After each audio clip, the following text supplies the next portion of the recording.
New York City, December 1978. A city already drowning in its own mythology. Neon lights reflecting off wet asphalt. The constant hum of traffic that never truly stops. And beneath it all, something older. Something quieter. The structure of organized crime, embedded into the boroughs like concrete under foundation. At Kennedy Airport's Lufthansa cargo terminal, a routine shift is coming to an end. Forklifts idle. Cargo manifests are signed off. Armored pallets, marked for international departure, are locked behind steel doors.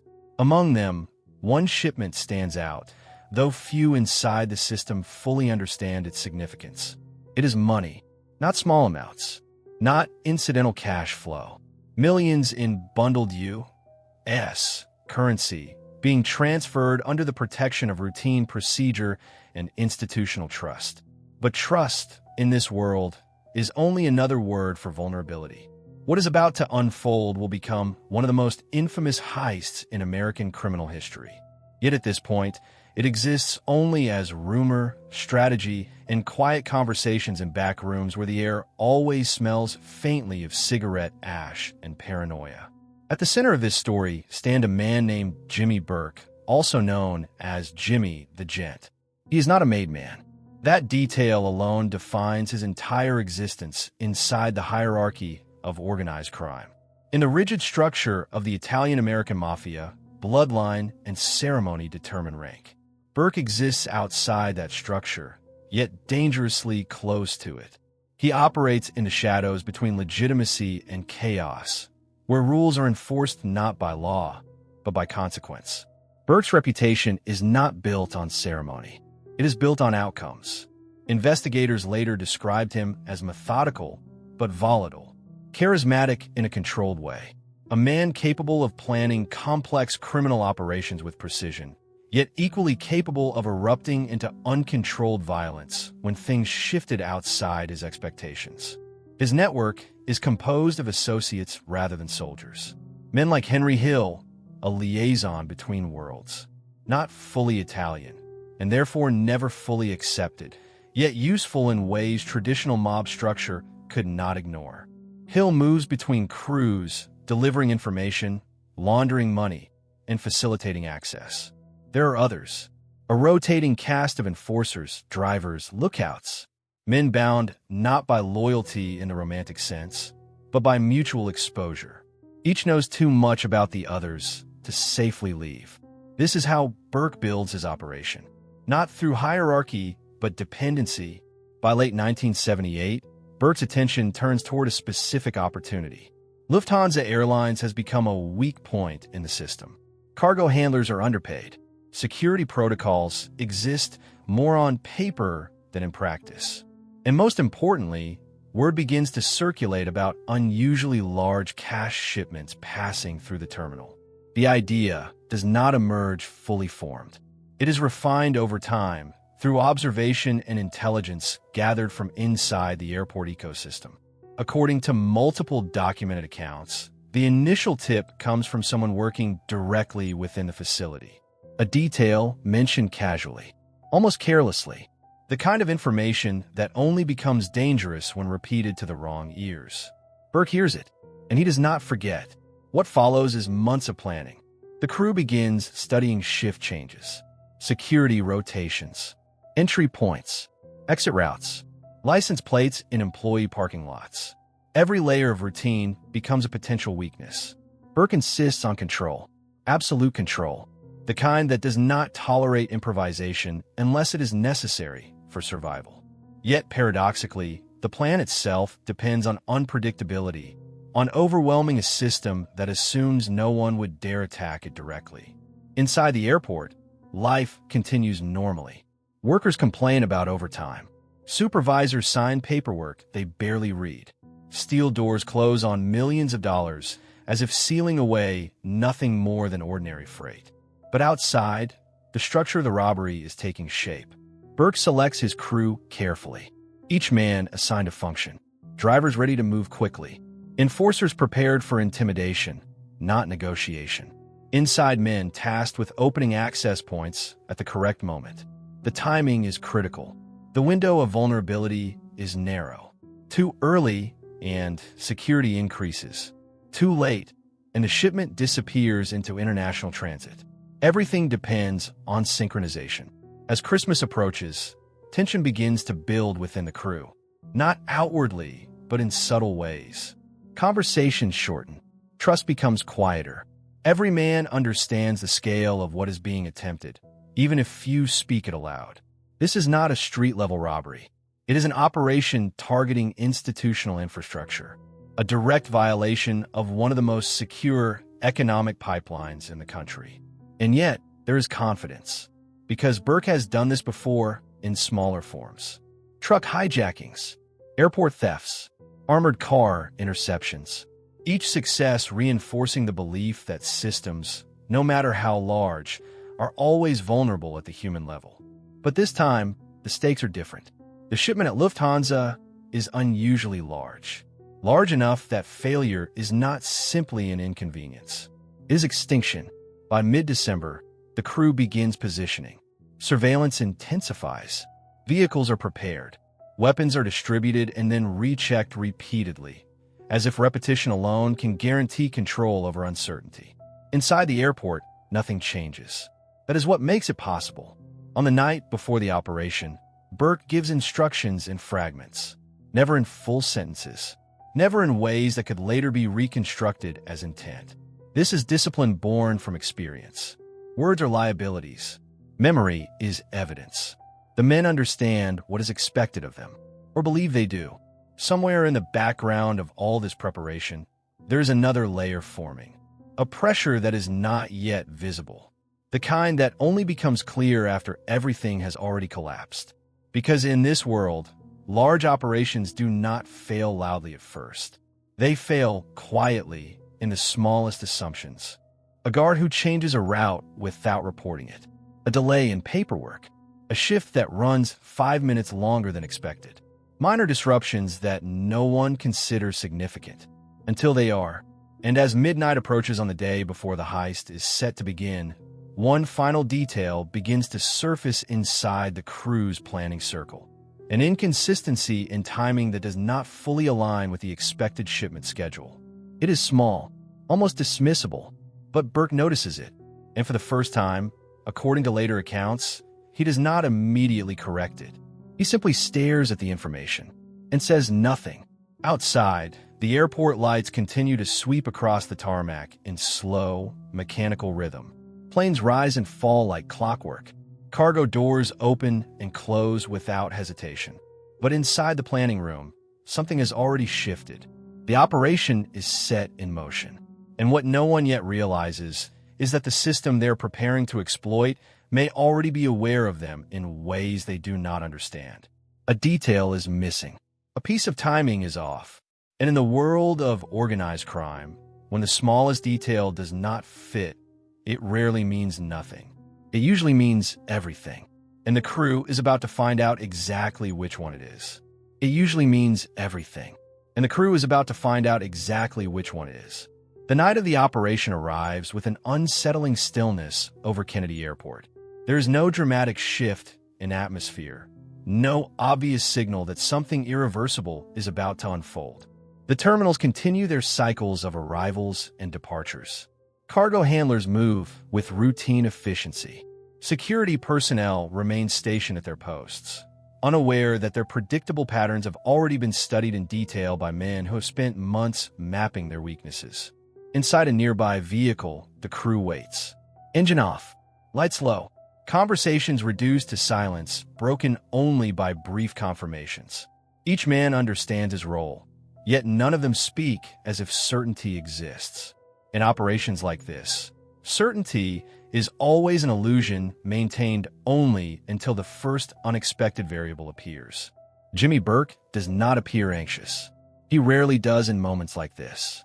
According to multiple documented accounts, his composure is not calmness in the traditional sense, but containment.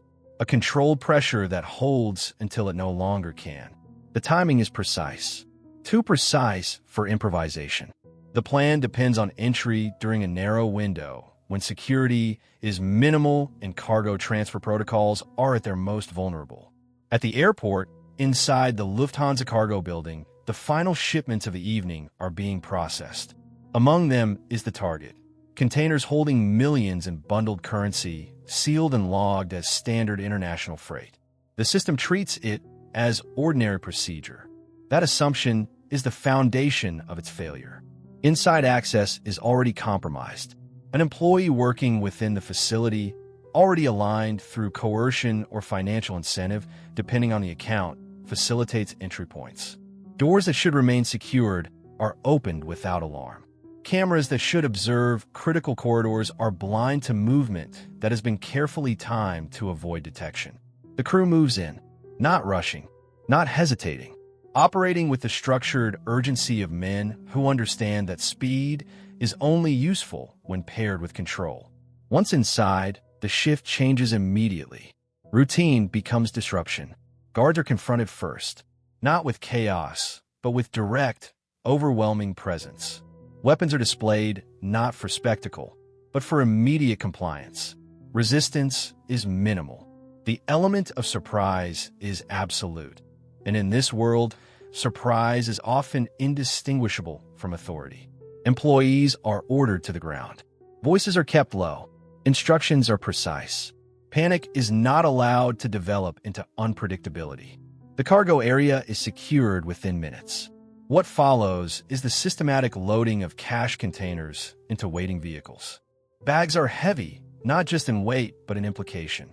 Each one represents institutional failure, accumulated in silence over months of overlooked vulnerability. Outside, the vehicles remain positioned exactly as planned. Engines ready, routes predetermined, alternate paths identified in case of obstruction. The operation, in its early phase, proceeds with almost unnatural efficiency. But efficiency in criminal operations is never the final measure of success. It is only the beginning of risk. As the final containers are moved, small inconsistencies begin to appear. Not enough to halt the operation, but enough to register in the minds of those involved. A delay in communication between positions. A momentary hesitation from one of the inside facilitators. A shift in the expected flow of movement. Jimmy Burke notices. He does not react immediately. This restraint will later be interpreted in multiple ways. Some describe it as confidence, others as calculation, but in real time is simply observation. A man tracking variables as they begin to drift away from control conditions.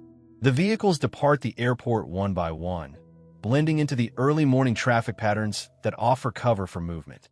No alarms have yet fully escalated. No immediate pursuit is visible. On the surface, the operation appears successful. Inside the vehicles, silence begins to shift into something else. Relief, and then anticipation. Because success in this world is never complete at the moment of execution. It is only confirmed once the consequences fail to materialize. The crew relocates the stolen cargo to a secure location, a residential property prepared in advance. Inside, the bags are opened. The contents begin to reveal themselves in staggering volume. Millions in cash, untraceable in immediate circulation, enough to alter the financial reality of every man present. For a brief period, disbelief overrides caution. The scale of the haul exceeds even internal expectations. Some accounts later describe the atmosphere as surreal, as if the success itself temporarily suspends the awareness of risk. But Jimmy Burke is not celebrating. He is counting, not the money itself, but the structure around it, the timing, the gaps. The inconsistencies he noticed before the operation began have not disappeared. They have simply moved into a new phase of relevance. Because in organized crime, large-scale success always generates a secondary problem: visibility. And visibility attracts attention that cannot be controlled by force alone. Within hours, the first signs of instability begin to emerge. Not from within the crew, but from outside. Communication channels shift. Rumors circulate faster than confirmation. Word of the Lufthansa theft begins to spread through criminal networks and law enforcement channels simultaneously. This is the moment where control begins to degrade. Not suddenly, but incrementally. A missing detail here. A conflicting report there. A discrepancy in the amount reported stolen versus what is believed to have been transported. Burke becomes increasingly aware of this fragmentation. And then comes the first truly alarming realization. Not all participants are behaving as expected. Some of the crew begin to deviate from instructions regarding silence and distribution of information. There are conversations happening that should not be happening. Names being mentioned in spaces where anonymity is no longer guaranteed. Trust, which had always been conditional, begins to fracture under the weight of scale. Investigators later discovered that the initial confusion within law enforcement was compounded by contradictory internal reports. The exact amount stolen was unclear, the number of perpetrators uncertain. Even the method of entry remained partially speculative in the early stages. But within the criminal world, speculation is enough to trigger reaction. And reaction is dangerous, because attention does not remain passive for long. It begins to move. In the days following the heist, Burke's concern shifts from execution to containment. The money is no longer the primary problem. The problem is what the money represents, a violation too large to remain ignored. Inside the crew, pressure begins to build in subtle ways. Conversations that were once confident become shorter. Meetings become more fragmented. Individuals begin to separate themselves from collective decision-making. And then, a critical realization begins to form. Someone has spoken too freely, not necessarily to law enforcement directly, but in ways that create pathways toward exposure. Information has escaped the controlled environment Burke believed he maintained. This is the first true breach, and it changes everything, because now the operation is no longer defined by success. It is defined by exposure. And exposure, in Burke's world, is only one step away from collapse. As the crew disperses to lay low, the atmosphere shifts from triumph to surveillance. Every phone call feels monitored. Every meeting carries the possibility of infiltration. The money, once the symbol of victory, becomes a burden that cannot be safely moved or fully divided. And somewhere in the background of all this, law enforcement interest begins to sharpen. Not yet precise, but increasingly focused. What was once a scattered set of rumors is beginning to consolidate into a coherent narrative. Patterns are being identified. Names are being linked. The perimeter is slowly tightening. Jimmy Burke understands this earlier than most, and his response is not relief or panic, but calculation, because he knows something the others do not fully grasp yet. Large-scale heists do not end when the money is taken. They end when the silence breaks. And silence, in this case, is already gone. What remains is the beginning of pursuit, and the first signs that the crew's greatest success is already transforming into its most dangerous failure.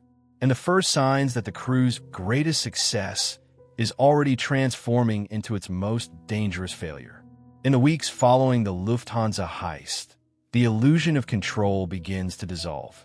What once felt like an unprecedented victory now becomes a source of constant pressure. The money, divided in partial amounts and moved through unstable channels, creates more problems than it solves. Every attempt to distribute it introduces new risks, new witnesses, and new points of exposure. Jimmy Burke understands this better than anyone. According to multiple documented accounts, Burke does not view the aftermath as a financial challenge. He views it as a containment crisis. The larger the score, the more unstable the aftermath becomes. And Lufthansa is no longer just a robbery. It is a magnet drawing attention from every direction at once.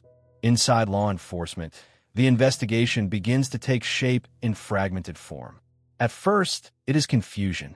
Airport officials struggle to reconcile missing inventory logs with security footage that does not fully align. Early reports conflict with one another. The exact value of the stolen cash remains uncertain, ranging in estimates that only add to the chaos. But investigators later discovered that the key breakthrough did not come from the airport itself. It came from within the criminal ecosystem surrounding the crew. Small leaks, inconsistent stories, a pattern of spending that did not match declared income. Individuals connected to the operation begin to behave differently under pressure. Some distance themselves. Others talk too freely in environments they believe to be safe. In an organized crime, there is no such thing as private conversation that remains private for long. The first major structural failure is not a raid. It is not an arrest. It is betrayal. Henry Hill, the intermediary who once moved comfortably between worlds, becomes a central focus of suspicion. His role places him dangerously close to both the execution and the aftermath of the heist. He is not the planner, but he is deeply embedded in the operational network. That proximity makes him valuable and vulnerable. As pressure increases, Hill's situation deteriorates. Law enforcement interest tightens around his activities. Surveillance increases. Financial patterns are traced. Associates are questioned. The net does not close quickly, but it closes steadily. Inside Burke's circle, paranoia replaces confidence. Every delay becomes suspicious. Every absence becomes intentional. The crew that once operated with synchronized precision now fragments into isolated units, each unsure of the other's intentions. Burke, meanwhile, begins to make decisions that later define the collapse of the entire operation. Because control, when threatened, often becomes destructive. The internal logic is simple: eliminate uncertainty by eliminating variables. But variables, in this context, are people. And people talk. One by one, individuals connected to the Lufthansa operation begin to disappear from the narrative of their own lives. Some go into hiding. Others are removed entirely from the equation in ways that do not immediately surface in official reporting. The pattern is subtle at first, visible only in retrospect. Investigators later discovered that these disappearances were not random. They were part of a broader attempt to silence potential exposure before it could fully mature into legal consequence. But violence does not restore control in unstable systems. It accelerates collapse. As bodies fall out of the network, law enforcement interest intensifies. Missing persons cases begin to align with organized crime profiles. Informants become more willing to speak. Fear, once concentrated within the criminal structure, begins to shift outward. And now the investigation gains structure. Names become consistent across interviews. Locations begin to repeat. Burke's association with multiple violent incidents prior to the heist becomes relevant again in official analysis. The Lufthansa case is no longer isolated. It is being absorbed into a broader pattern of criminal activity. This shift is critical, because once an investigation becomes pattern-based, it stops being reactive. It becomes predictive. Inside Burke's environment, trust deteriorates completely. Even long-standing associates begin to question loyalty structures that once felt absolute. Money from the heist becomes increasingly difficult to safely move. Every transaction risks exposure. Every attempt at laundering creates new traces. And then comes the most destabilizing realization of all. Henry Hill is talking. Not publicly, not openly, but enough for investigators to begin constructing a narrative that links individuals, roles, and timelines with increasing precision. For Burke, this is no longer a possibility. It is confirmation. The response is immediate. Pressure intensifies on Hill. His movements become constrained. His options narrow. The environment surrounding him shifts from uncertainty to danger. According to documented accounts, this is the point where survival becomes the only remaining objective. Eventually, Hill chooses cooperation. For law enforcement, this is the turning point. Because Hill does not simply confirm involvement. He provides structure, names, roles, methods. The internal architecture of the Lufthansa operation, once fragmented and speculative, begins to solidify into a prosecutable framework. And with that framework, the investigation becomes irreversible. Burke, now aware of the extent of exposure, enters a final phase of response. Attempts are made to distance himself from the operation. Financial trails are disrupted. Remaining associates are cautioned or removed from proximity. But it is too late. The system has already stabilized around his involvement. What follows is not immediate justice. It is gradual tightening. Indictments begin to form. Surveillance expands. Informants multiply. The environment becomes saturated with attention. Burke attempts to remain mobile, to avoid fixed patterns of exposure. But the net is no longer dependent on a single point of failure. It is distributed. Every associate becomes a potential access point for law enforcement, and every conversation becomes a liability. In the final documented phase of Burke's life, the pressure is no longer just legal. It is existential. The world he once controlled through fear and precision has inverted. He is now the subject of the same surveillance logic he once avoided so effectively in the planning stages of the heist. Eventually, the consequences converge. Arrests begin to dismantle what remains of the network. The Lufthansa Heist, once considered a perfect execution, is fully reconstructed by investigators piece by piece. Not through a single breakthrough, but through accumulation of small truths extracted over time. Burke himself is eventually convicted in connection with separate but related criminal activity tied to the broader investigation. The Lufthansa money, however, largely disappears into the chaos of its own aftermath, spent, hidden, or lost within the fractures it created. And in the end, the defining irony becomes clear. The heist was never undone at the airport. It was undone in the silence that followed. Because in organized crime, the most dangerous moment is never the act itself. It is what comes after, when success stops being an achievement and becomes evidence.